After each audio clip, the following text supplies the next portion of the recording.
বিশ্বাস শুধুমাত্র একটি শব্দ নয়, এটা মানুষের এক গুরুত্বপূর্ণ এবং মহামূল্যবান গুণও বটে। সুতরাং তাদেরকেই বিশ্বাস করুন যারা আপনার বিশ্বাসের যোগ্য।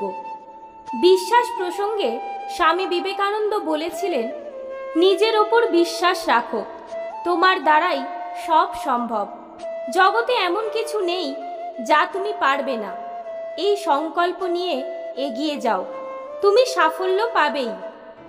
আজ এই ভিডিওতে আমি আপনাদের এমন 5 ধরনের মানুষের কথা বলবো যাদের কখনো বিশ্বাস করবেন না এবং যথাসম্ভব দূরে থাকবেন, তবেই আপনি মানুষ চিনতে শিখে যাবেন।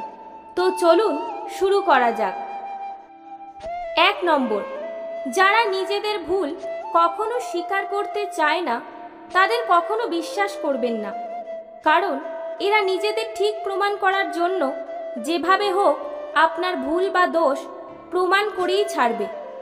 আপনার 100টা ঠিকের মধ্যে একটা ভুল ঠিক খুঁজে বার করবে, আপনাকে বিপদে ফেলার চেষ্টা করবে। এদের কখনো বিশ্বাস করবেন না।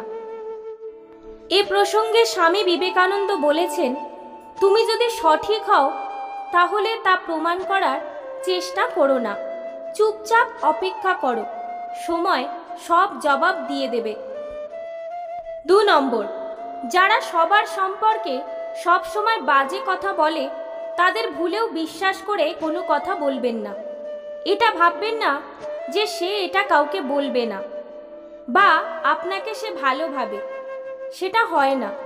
তারা আপনাকে নিয়েও বাজে কথাই বলবে। এদেরকে বিশ্বাস করলে এরা আপনাকে নিয়ে সমালোচনা করবেই। 3 নম্বর, যারা অতীতে কাউকে ঠকিয়েছে তাদের মধ্যে সর্বাধিক সম্ভাবনা আছে তারা আপনাকেও ঠকাবে। এদের বিশ্বাস করলে আপনাকেও ঠকতে হতে পারে, তাই বুঝে শুনে বিশ্বাস করুন। মনে রাখবেন, বিশ্বাস ভালো, কিন্তু অন্ধবিশ্বাস মোটেও ভালো নয়। 4 নম্বর, যারা সব সময় কোনো না কোনো অজুহাত দেয় তাদেরকে কোনো কাজেই বিশ্বাস করতে পারবেন না। এই ধরনের লোকেরা আপনার কাজকর্ম পণ্ড করে দেবে, কারণ এদের দায়িত্ব জ্ঞান বলে কিছু নেই, আর সেটা আপনি শেখাতেও পারবেন না। কারণ মানুষ তখনই পরিবর্তন হতে পারে যখন সে নিজের থেকে পরিবর্তন হতে চায়।